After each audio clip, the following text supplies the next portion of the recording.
I could save us all some time here and just say, listen, it's another licensed kids game from that endless well of evil that is licensed kids games. See this footage and you know exactly what this thing's like. It's that predictable, that generic, that average. And again, that wouldn't be any fun. Besides, if I had to play this goddamn thing, well, you guys have to hear about it. It's Danny Phantom, the ultimate enemy.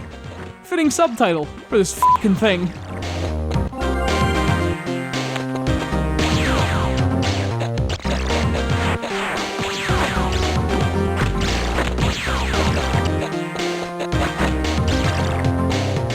Honestly, I think it's gotten to the point where I'd rather play an objectively awful game than a game like this. At least awful games can be interesting, even if it's only for how unthinkably awful they are.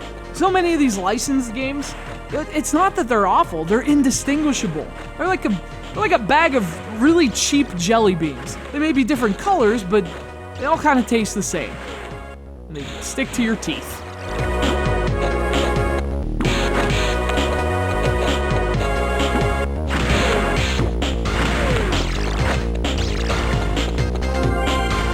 So obviously, Danny Phantom, the ultimate enemy, is a side-scrolling action game. Think the NES classics, like the Turtles games and River City Ransom, only not for the NES, and further from classic than Donatello from Scoring with April. Seriously guys, the new Turtle series is awesome. Can't say the same for this game though. It's so forgettable I had to ask TJ what it was called, like 5 minutes after we played it. And he didn't remember either! The whole shtick here is that, oh, you can switch between normal Danny and the superhero ghost fighting Danny. And you think, hey, that might be cool. No, it's not. It's actually pointless, because the only reason to switch to normal Danny is to recharge your special power. And since you could just do it before you trigger the enemies, yeah, kind of a waste of time.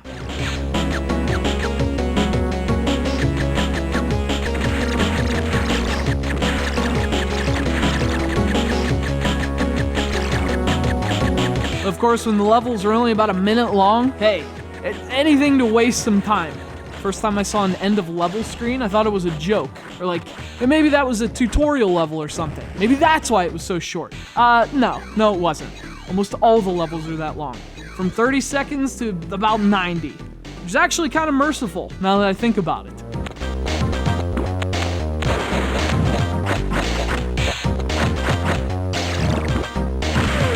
The gameplay itself is that of your common garden variety beat 'em up.